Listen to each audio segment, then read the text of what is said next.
hijau, hijau, hijau, aduh, hijau. Oke, kita akan bahas ini penyebab hijau kenapa. Ya.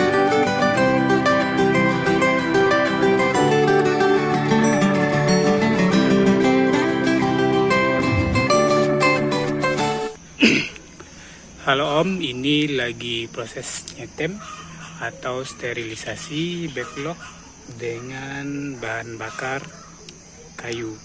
Ya, untuk menyikapi status dari rekan kita yaitu penyebab terjadinya kontaminasi hijau pada backlog. Nah, di sini kita akan coba bahas apa sih penyebabnya, bagaimana cara mengatasinya. Oke dulur, kita lihat ini ada beberapa postingan dari teman-teman ini terkait backlog yang kontaminasi hijau ya. Nah, yang seperti ini ya. Ini hijaunya udah kontaminasinya udah ekstrim nih. Ini udah susah. Oke, sebelum kita bahas, ini menanggapi ada beberapa contoh postingan dari teman-teman komunitas jamur tiram ini yang terkait kontaminasi hijau ya. Nah, ini kalau kita lihat ini udah parah nih, kontaminasinya parah. Wah, Masya Allah, mudah-mudahan dimudahkan oleh Allah ya. Dan juga ada yang ini ya. Nah, ini juga ada hijau, tapi hijaunya masih bagian atas ya. Nah, ini hijaunya bagian atas. Jadi dari dua kasus kontaminasi, memang kontaminasinya hijau atau kontaminasi jamur liar, tapi beda penanganan atau cara mengatasinya beda ya. Ada yang bisa didaur ulang ya, yang ini. Jadi kita coba membahas satu persatu. Apa penyebabnya, cara mendaur ulangnya.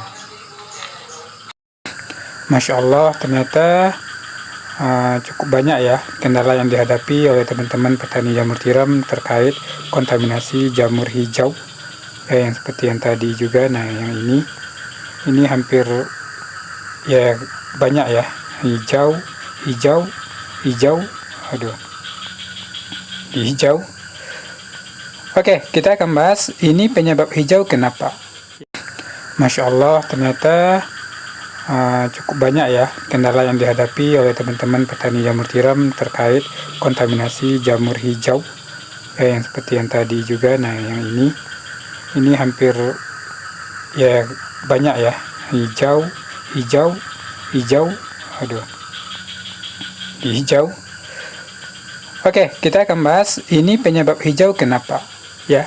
Kontaminasi hijau atau jamur liar itu biasanya disebabkan oleh yang pertama itu media tidak matang atau stem ataupun sterilisasi ataupun pengukusannya kurang matang ya. Mungkin teman-teman mengukusnya kurang matang walaupun lama tapi tidak matang ya.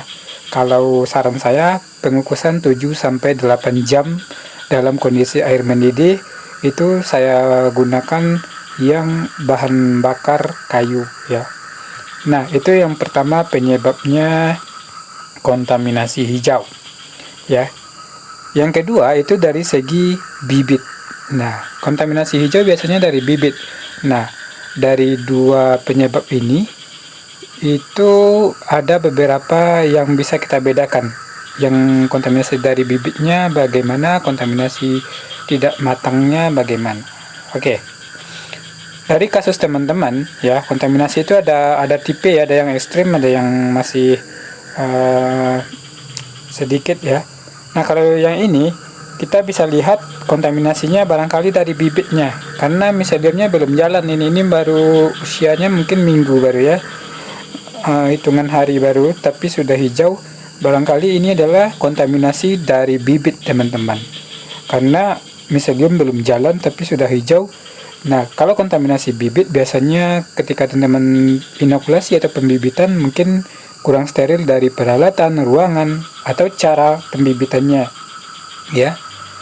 Nah, yang kita lanjut ya, kontaminasi seperti ini, hijau seperti ini, mungkin dari bibit sudah hijau tapi miseliumnya kuat dan masih jalan ya, sehingga ini bisa kita contohkan, mungkin bibitnya kurang matang, maksudnya bibitnya kurang steril ketika pembibitan, tapi medianya bagus, matang, jadi miseliumnya kuat dan tidak mati secara menyeluruh ya.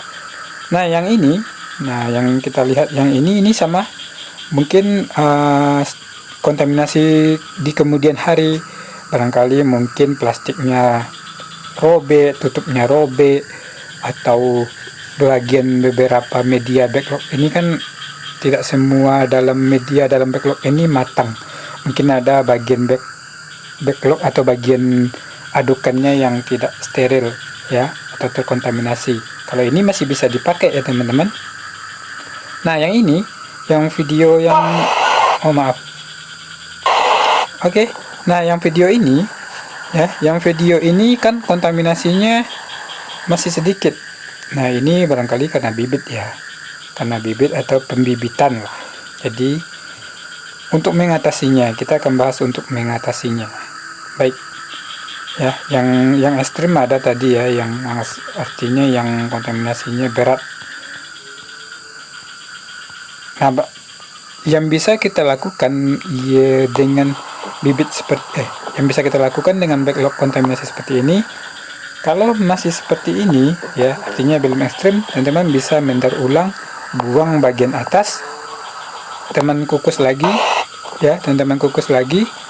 Atau ya kalau yang seperti ini, teman-teman bisa mendaur ulang, buang bagian atas ini, teman-teman kukus lagi, atau didaur ulang atau diaduk lagi dengan media yang baru, perbandingannya 50-50 bisa ya, 50-50 artinya separuh yang ini, separuh yang media baru.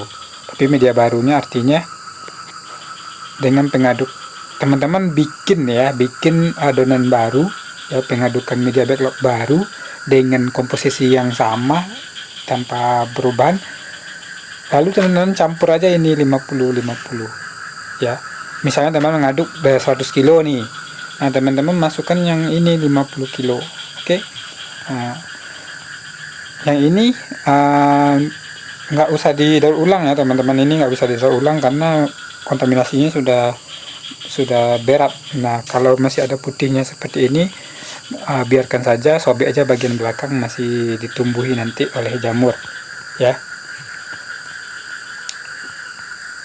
Kalau yang ini teman-teman nggak usah didaur ulang, kalau masih ada miselium putih-putih nggak usah didaur ulang, tunggu aja nanti jamurnya bisa tumbuh. Kalau yang ini bisa didaur ulang ya, kalau yang ini buang aja, maksudnya buang di bagian atas ya. Jadi yang bisa didaur ulang adalah hijaunya masih sedikit atau masih di bagian atas dan belum ditumbuhi miselium 20% atau minimal 20%, tapi sudah ditumbuhi miselium 30%, 40%, 50%, nggak usah didaur ulang. Nah seperti ini nggak usah didaur ulang ya teman-teman, agak berisiko sih ya. Kalau mau didaur ulang, ini buang yang bagian kontaminasi dan keringkan terlebih dahulu ya.